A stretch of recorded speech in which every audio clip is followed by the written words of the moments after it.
Esto es Energía Positiva, un podcast de Easy Energy y Funding.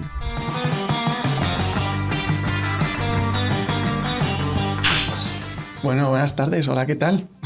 Otro día más, ¿no? Energía positiva. Otro día más en la oficina. Sí, ¿no? Hoy sí, nuestros queridos Adri y Marina, que nos han abandonado.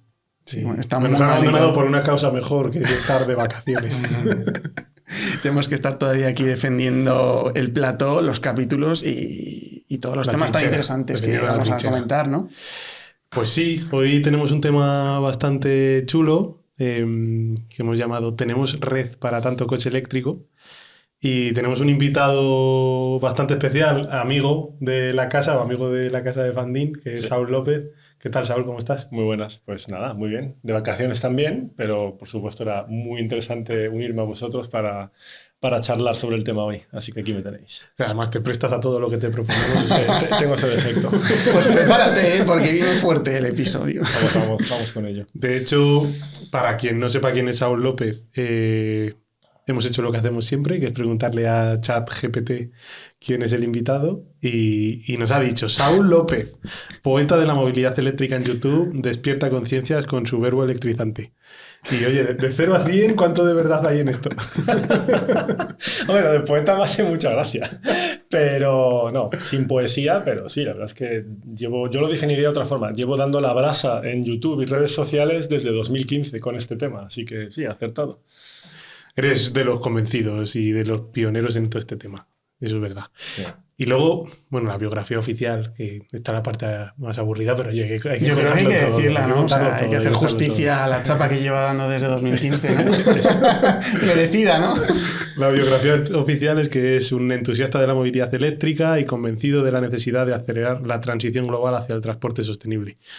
Saúl es un especialista en supply chain y es considerado uno de los principales influencers en España sobre movilidad eléctrica. Y luego aquí, aunque no me lo habéis puesto, en sus ratos libres se dedica a rifar Teslas con Funding. También.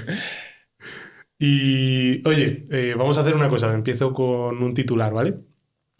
El Parlamento Europeo ha aprobado hoy la nueva normativa sobre infraestructura de recarga para la transición energética en el transporte, que prevé enchufes para automóviles eléctricos en las principales vías de transporte cada 60 kilómetros, para camiones cada 120 kilómetros y tanques de hidrógeno cada 200. ¿Estamos preparados para integrar toda esta integración masiva en la red? Sí, yo creo que sí. Y de hecho, esto era una medida necesaria.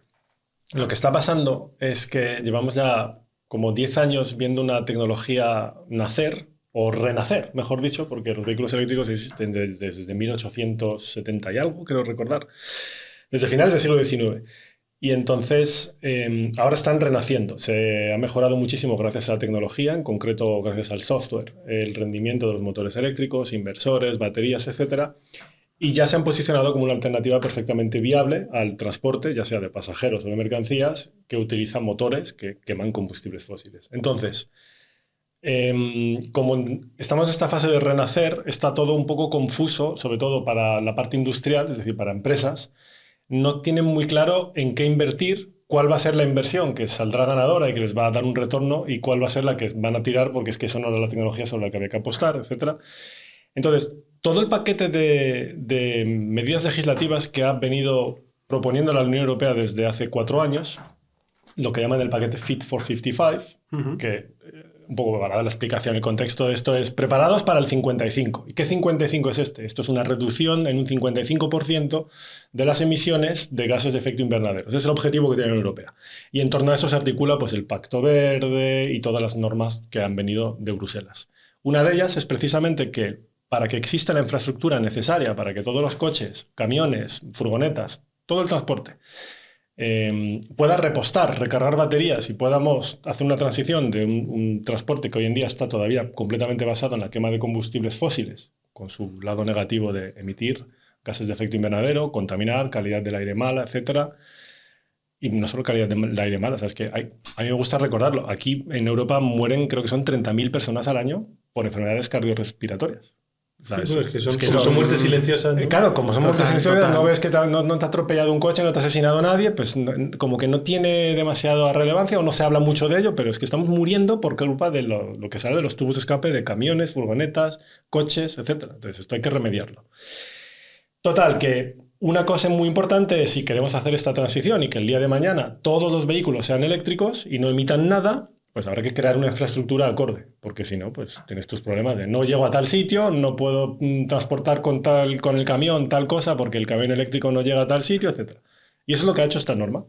Es una propuesta de la Comisión Europea que luego aprobó el Parlamento y aprobó el Consejo y se va a transformar en ley. ¿Y qué tipo de ley? Un reglamento. Esto es importante, porque el reglamento tiene aplicación directa en el ordenamiento jurídico del país. O sea, no hay nada que transponer, no hay nada que negociar, no hay nada que posponer. Viene la Unión Europea y te dice, esto es norma y se aplica a partir de tal fecha. Y ya está. Punto y final. Sí. A mí me encanta lo de estamos en el renacimiento es un poco del eso. Coche eléctrico, ¿no? El poeta del verbo electrizante. Al final tienes razón, Charles, ya tienes razón. Sí que eres un poeta. Al final tienes razón. Claro, pero, o sea, en el fondo en aquel entonces pasó el miedo que puede tener a lo mejor ahora cierto sector, ¿no? O cierta parte del sector, y es ¿cuál es la tecnología por la que hay que apostar? Claro. En aquel momento se apostó por los coches de combustión, no se apostó por los coches eléctricos y los coches eléctricos quedaron aparcados. Sí, y además fíjate que es, como habláis ahora, la norma esta es para infraestructura. Lo que está obligando es una serie de objetivos. Para 2025 tiene que haber tantos puntos de recarga. Es que 60 kilómetros es una... O sea, que es mucho. Para 2030 tiene que ser tanto. O sea, hay lo que han hecho es decir, mira, esto es lo que tenéis que hacer. Ir por aquí, invertir en esto, y para 2025 obtenéis esto, para 2030 obtenéis lo otro, y eso es lo que va a funcionar. Eso no se hizo hace 120 años. ¿Y qué pasaba? Pues que a principios del siglo XX tenías muchos más coches eléctricos en ciudad que coches gasolina, pero para todo el transporte fuera de ciudades, claro, el dominio de las gasolineras, lo fácil que era distribuir las gasolineras con los camiones cisterna de la época, etcétera, y alimentar en combustible las gasolineras era aplastante. Las alternativas que hoy sí que se trabajan, pues con la red eléctrica, poner estaciones de alta potencia, etcétera, eso era inexistente. Y por eso acabó imponiéndose el coche a gasolina. Era la falta de infraestructura. Pero yo también digo, es decir, hay una reflexión que yo hago muchas veces con todo esto y es que a lo mejor como ciudadanos tenemos que empezar a complicarnos un poco más la asistencia. Es decir, 60 kilómetros es mucho, sí es mucho. Planificándote bien el viaje, no pasa nada. No. Sí, yo creo que de hecho iba en la línea de, joder, es que como aporte esa granularidad, es el tener tantas estaciones, va a cambiar completamente el paradigma del transporte. No, para nada. Pero yo tengo, o sea, tú normalmente tienes estaciones de servicio de gasolina cada menos. ¿Qué sucede? Que es que estamos acostumbrados a, ostras, el depósito, se me acaba de encender el piloto, tengo que parar ¿no? Y ¿no? Te planificas, claro, antes de hacer el viaje, si es que hoy en día además tienes aplicaciones tecnológicas, tal, no sé qué, que a lo mejor para esa transición que nos hace falta a todos tenemos que complicarnos un poco más la existencia y no es tan sencillo todo como darle al interruptor y hay luz y pongo a cargar mi coche cuando quiero, ni oye, te tienes que empezar a planificar un poco más. El mundo no está a tu servicio.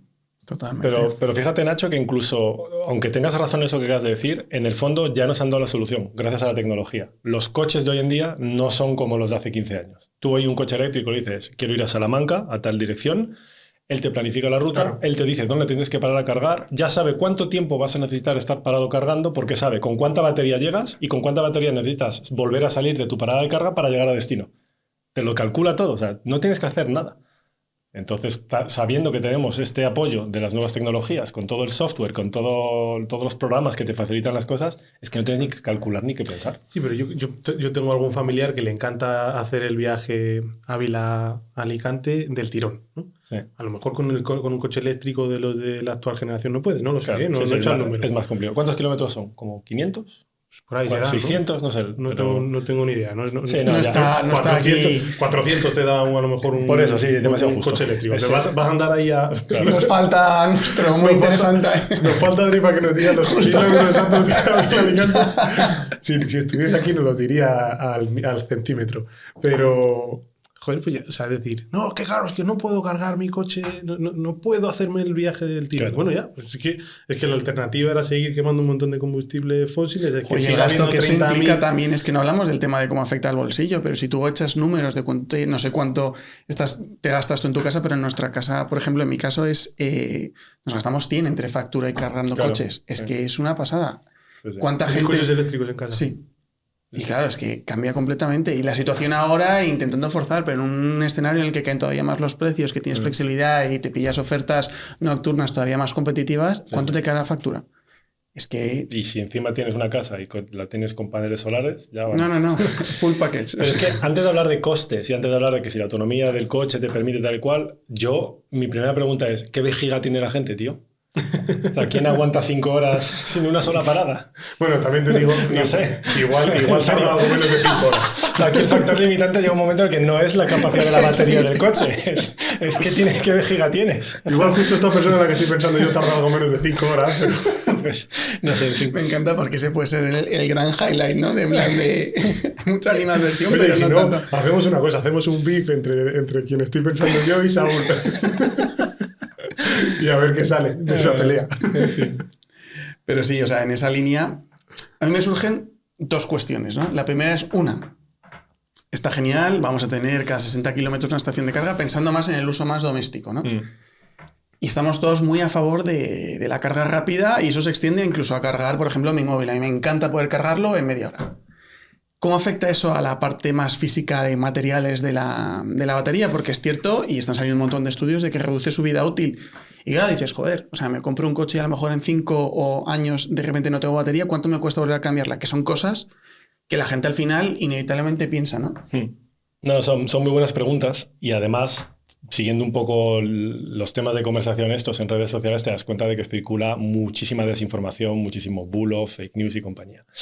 Y yo puedo entender el temor y sé en qué se fundan algunas de estas cosas. Tú ves un teléfono móvil y le puedes decir, pues a esto lo cargo en no sé cuántos minutos con una carga rápida o toda la noche despacito, no sé qué, y la carga rápida me fríe el teléfono. Tú coges el teléfono, lo notas, está caliente, tal, y tú percibes, me estoy cargando el teléfono con esto. Totalmente. Pero claro, es que el teléfono es así de fino. Los ordenadores portátiles, las tablets, etcétera, la electrónica de consumo tiene un problema de falta de espacio que no tiene la batería de un coche.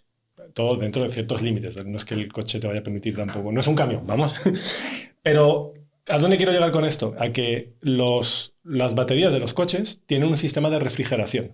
Tienen un liquidillo que pasa entre todas las celdas. Las celdas son como pilas como las cilíndricas de toda la vida. Una batería de un coche son miles de pilas de ese estilo, más o menos, ¿no? Para entendernos.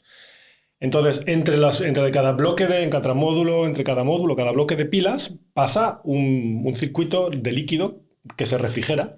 Tú lo refrigeras con el sistema del aire acondicionado de tu coche. El compresor del aire acondicionado puede encenderse para refrigerar ese líquido que refrigera a su vez la batería. Y eso es exactamente lo que hace un coche eléctrico en una estación de carga rápida cuando tú lo enchufas y lo pones a cargar. ¿En qué se traduce esto?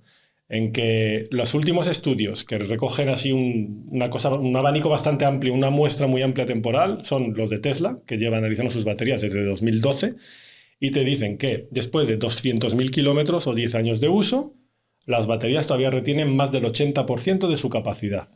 En términos reales, un coche de 400 kilómetros de autonomía, después de 10 años y 200.000 kilómetros, tendrá todavía pues 320 kilómetros de autonomía. Lo cual es, a mi entender, perfectamente razonable. Ese coche puede seguir circulando, todavía te sirve para viajar, puedes hacer 300 y pico kilómetros, ningún problema. ¿Esto es a nivel ya de material o es que las de Tesla son diferentes o se puede extrapolar a todos los coches eléctricos que se pueden encontrar a día de hoy en el mercado? Todos los coches modernos hacen eso. En su momento, 2012, 2013, los primeros por ejemplo, que sacaba Nissan al mercado, los primeros Nissan Leaf, sufrían de muchísima degradación porque no refrigeraban las baterías. Pero esto los fabricantes rápido se dieron cuenta de que esto era la refrigeran. Claro, ya lo refrigeran todo, porque nadie quiere encontrarse con un coche que en garantía de repente la batería no sirve para nada, se lo tienen que comer con patatas, gastarse un dinero en cambiar la batería al cliente, etc.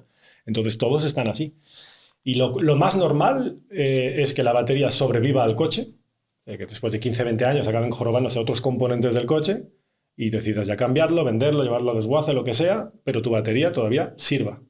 Y entonces ahí está el tema de reutilizar o reciclar baterías. Claro, es que esto abre un melón, ¿no? O sea, ¿para qué podemos utilizar las baterías de los coches? ¿Qué sentido tiene? ¿Metemos economía circular aquí o directamente se tiran, no?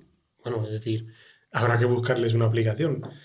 Si lo que Tesla te garantiza es el 80%, pues hasta el 80%, pues no sé, a lo mejor para tu coche implica una incomodidad y la quieres cambiar, pero tiene una capacidad que se puede utilizar para un montón de cosas. En un 80% una batería de 80 kilovatios hora, estás hablando de casi 60 kilovatios hora que sirven para, imagínate, alimentas cuántos días o semanas puedes alimentar una casa con 60 kilovatios hora. Es que ahí va, o sea, ahí están saliendo un montón de estudios y de gente que está metiendo innovación al tema de reutilizar baterías y a nivel de distribución, de gestión y operación de la red de media baja, de poder compensar ahí, de tener esos... Para ¿sabes? absorber picos. Justo. Claro. Bueno, el mayor reto que tiene ahora mismo todo el sector renovable, ¿no? De almacenamiento de energía, de Eso aplanamiento de la curva, o sea, Eso es. son necesarias las baterías y, por ejemplo, proyectos de renovables es un sitio donde se pueden utilizar y van a salir aplicaciones seguro, porque además a mí me parece uno de los, o sea, incluso a nivel de negocio, me parece uno de los negocios del siglo XXI, que es reaprovechar los residuos o lo que a ti te parece un residuo que se puede darle una vuelta y ya no lo es, y ya se puede utilizar, y ya no es solo una cuestión ecologista, es que puede tener un sentido económico y de negocio, ¿no? Para un montón de empresas. De hecho, yo creo que Nissan, tú seguro que sabes más, Saúl, Nissan yo creo que estaba con proyectos de red, de juntar un montón de baterías antiguas de coches eléctricos para hacer estas pilas grandes para... Me suena, tío, yo hablo de memoria, a lo mejor me estoy equivocando, pero me suena que el sistema de almacenamiento que tienen en el estadio Johan Cruyff, en Ámsterdam, es de baterías de Nissan. De antiguos Nissan Sí. Leaf. ¿En serio? Sí, me suena. Si no es de Nissan, es de otro, pero sé que son reutilizadas de coches. Porque lo vi hace poco como un ejemplo de, mirad, ¿veis? Sirve para incluso alimentar en electricidad todo un estadio. Es que a mí me suena, o sea, yo tengo la sensación de que me lo ha contado alguien de Nissan porque como cuña publicitaria soy de Ávila, hay una fábrica de Nissan allí y alguna vez hablando con ellos me han hablado de los proyectos que tienen de reciclaje de baterías. Que es que es un negocio en sí mismo, si es que tiene todo el sentido. Totalmente. Y hablando de tipos de baterías y materiales, está hablando de, bueno, que Tesla ya hay una cierta estandarización del mercado, ¿no? En cuanto a refrigeración, pero y de materiales también, porque también sobrevuela esta idea, bueno, aparecen casi todos los días en telediarios de no hay suficientes materiales, que esto lo estábamos hablando antes, que se extrapola a cualquier tema del sector, pero concretamente en baterías hablamos de litio, se están pensando otras formas de hacer baterías, ¿cómo se ve esto en el corto o medio plazo? Claro, lo que sale en telediario siempre a veces es que te llevas las manos a la cabeza. Hay mucho interés, hay mucha industria bien asentada en procesos productivos y extracción y venta de cosas que son todo basado en combustibles fósiles del siglo XX que no quiere este cambio. Entonces, fomentar bulos y tal siempre les beneficia. Es rentable. Es rentable, sale rentable, claro. Les prolonga. El tío que estaba pensando en ponerse paneles, pues al oír esa noticia, bueno, mejor continúo con mi caldera de gasoil. Tal. Claro, si retrasas 5 años toda esta transición, hay muchas empresas que pueden seguir explotando. Claro. Sí, están haciendo caja. Sí. Así que, en fin, volviendo al tema. A ver, esto tampoco significa que, no, tranquilos, hay materiales ilimitados para hacer lo que nos dé la gana. No. Y es que yo creo que aunque los hubiese, tampoco se puede hacer lo que se dé la gana. O sea, tienes que ser eficiente. Si tú quieres tener un futuro sostenible en este planeta, lo que no puedes hacer es extraer todos los recursos hasta que se pudra y luego te vas a colonizar otro planeta y que continúas como si fueras una plaga. No, o sea, a mí por lo menos eso no va con mi forma de ser. Yo creo que hay que intentar hacer un uso lo más eficiente posible de todos los recursos que tenemos a nuestro alcance y eso incluye los minerales y los diferentes componentes para hacer baterías de coches eléctricos o de camiones o de lo que sea. Y aquí hay que mirar reservas que existen de cada uno de los materiales, ¿no? El litio es uno de los componentes clave de la batería, pero ojo, decimos batería de litio, pero en el fondo un 1% de la batería es litio. El resto son otras cosas. La batería tiene aluminio, acero, plásticos, cobalto, níquel, manganeso, tiene 1000 cosas. El litio solo es un 1%, pero es un componente clave y aquí como yo no soy químico, a lo mejor meto la pata, pero si no recuerdo mal es del ánodo de una batería. Sin el litio, básicamente, tú esa batería no puedes extraer la energía que almacena. Entonces, ¿cuánto litio hay? Pues mucho. Tú tienes que mirar cuáles son las reservas probadas, y las reservas probadas son aquellas que se conocen, se pueden cuantificar, y además sabes que con la tecnología que existe hoy son económicamente extraíbles y utilizables. Y luego hay reservas globales, sabes que hay más, pero a lo mejor no se pueden utilizar a día de hoy con la tecnología porque es demasiado caro. Un ejemplo es que el agua de mar, tiene litio. Tenemos casi una fuente inagotable de litio, pero con la tecnología que conocemos a día de hoy es demasiado caro utilizar esa. Es mucho más barato irse al desierto de Atacama y tener esas balsitas en las que se va evaporando el agua y de ahí sacas el litio. Y también tiene su impacto medioambiental, por supuesto. Por lo tanto, retomando lo que decía al principio, uso eficiente de todos los recursos. A día de hoy, si continuamos con la proyección de cuántos coches van a seguir vendiéndose, aplicando los objetivos que marcan las normativas en Europa, en Estados Unidos, en Occidente, etc. Los estudios más recientes que he leído dicen que para 2060 habremos consumido el 90% de las reservas probadas de litio. ¿Significa eso que después tenemos un problema? No, porque de aquí a 2060, lo que hoy no es económicamente interesante trabajar porque cuesta demasiado el litio del agua del mar o cualquier otra cosa, de aquí a 2060, según se vayan agotando las reservas probadas, pues encontraremos la manera de sacarlo de forma económica y continuamos con el proceso. No hay problema.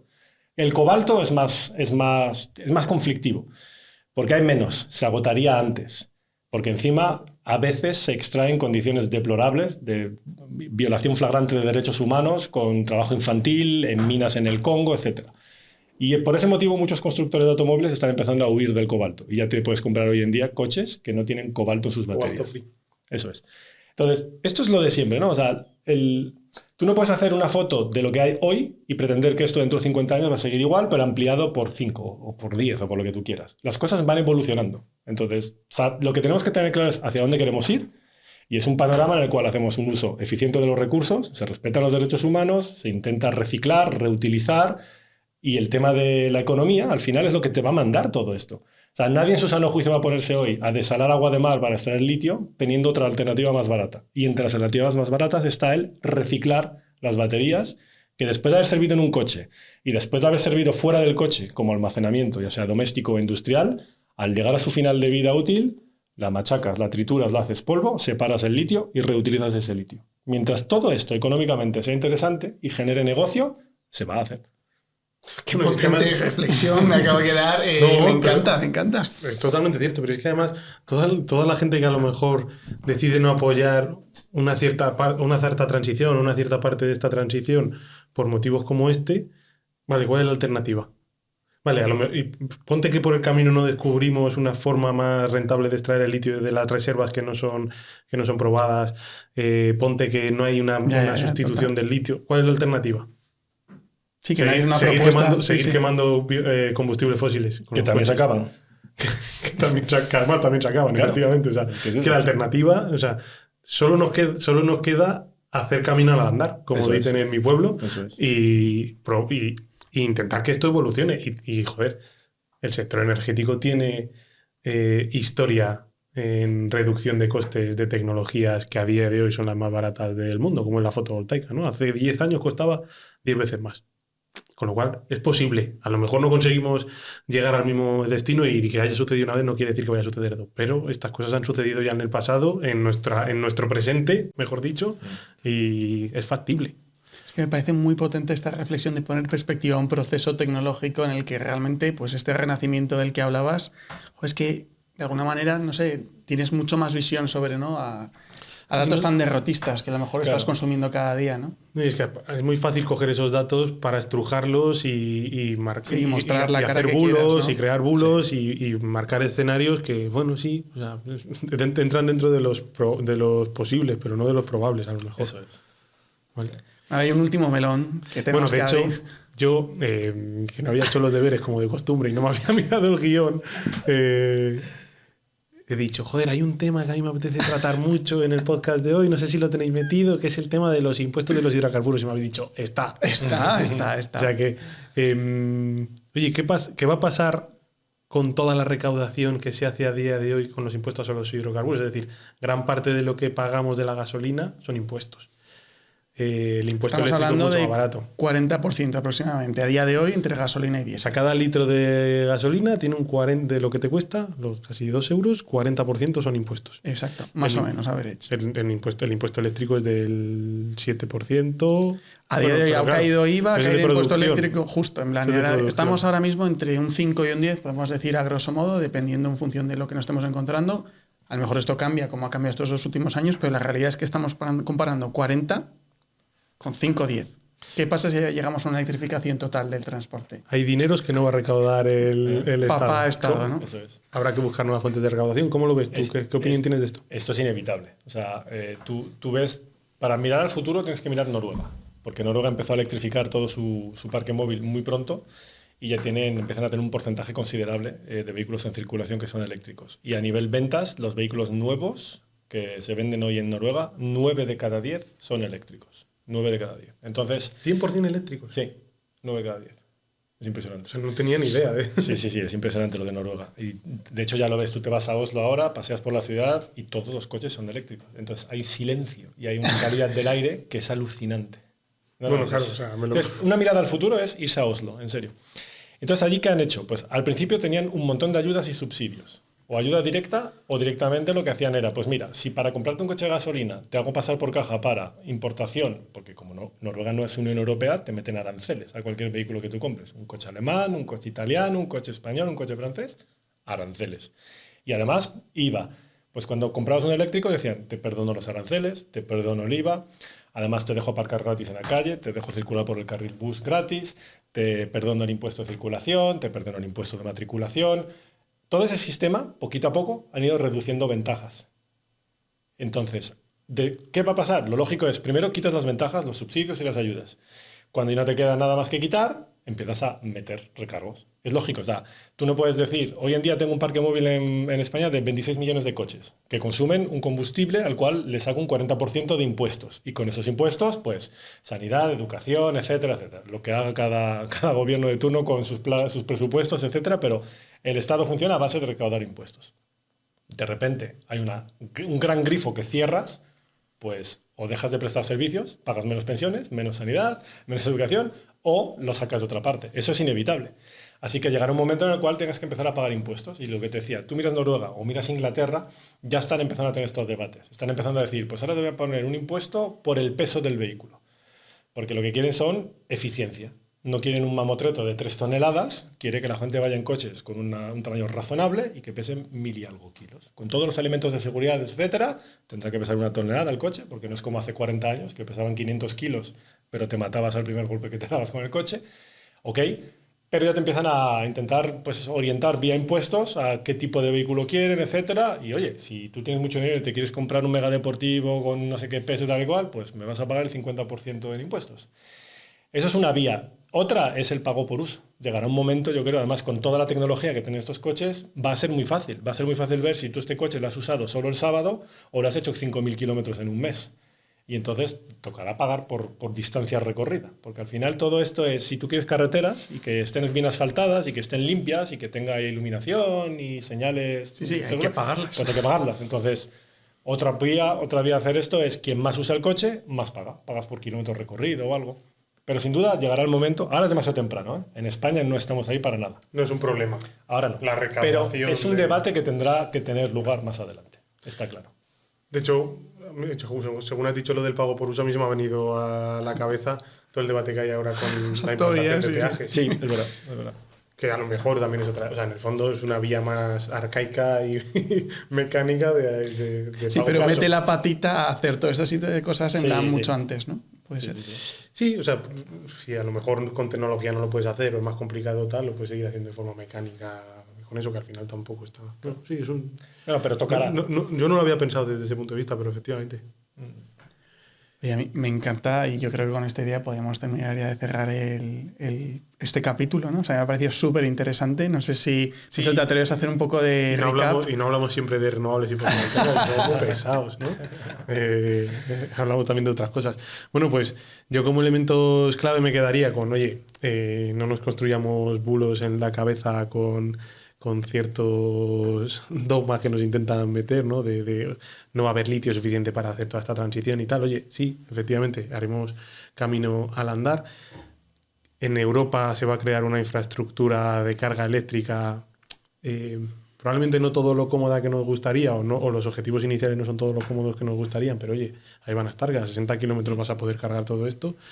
Y hay alternativas para el pago, para la recaudación que se va a dejar de tener por los impuestos a los hidrocarburos. Con lo cual, digamos, podríamos titular este podcast al final como desmontando falsas teorías de por qué no una electrificación del vehículo. Y tiene también sentido. llamándolo como Renaissance o algo así, Sí. ¿sabes?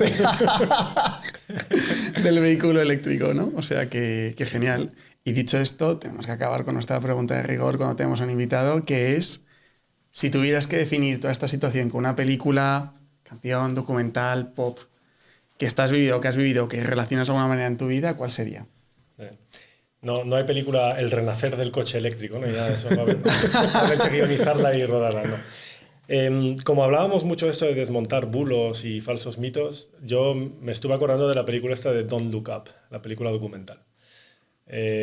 Ahora que estamos en verano grabando este podcast y que de nuevo la enésima ola de calor que vuelve a superar el enésimo récord de temperaturas, todavía hay gente que dice, pero si todo esto es normal, en verano siempre ha hecho calor. Y dices, tío, te lo están poniendo en bandeja, están ahí todos los datos publicados en diferentes medios. Tú ves que sí, claro que hace calor, pero miras los gráficos y ves que cada vez más y cada vez se alcanza un nuevo récord. Y el récord del lunes pasado se ha vuelto a superar este. Y esta dinámica, algunos todavía la siguen negando, pues por eso te digo. Don't Look Up es la película documental que yo creo que retrata bien lo que hemos estado analizando y charlando. Es que es una lectura también que tenemos que hacer inevitablemente, ¿no? Ser de alguna manera críticos, y ese también es el mensaje que perseguimos con este podcast, ¿no? De alguna manera de realmente intentamos divulgar y arrojar luz sobre todo este tipo de cosas y que quien nos quiera creer que nos crea, pero que al final son lo que decimos creemos que no son mentiras, ¿no? O sea que podemos estar equivocados en ciertas cosas, seguro, sí, pero hace falta también un poco de este ejercicio de intentar desmontar teorías que se pueden construir en base a datos que más o menos pueden ser reales, pero que aplicados en el día a día no tienen sentido.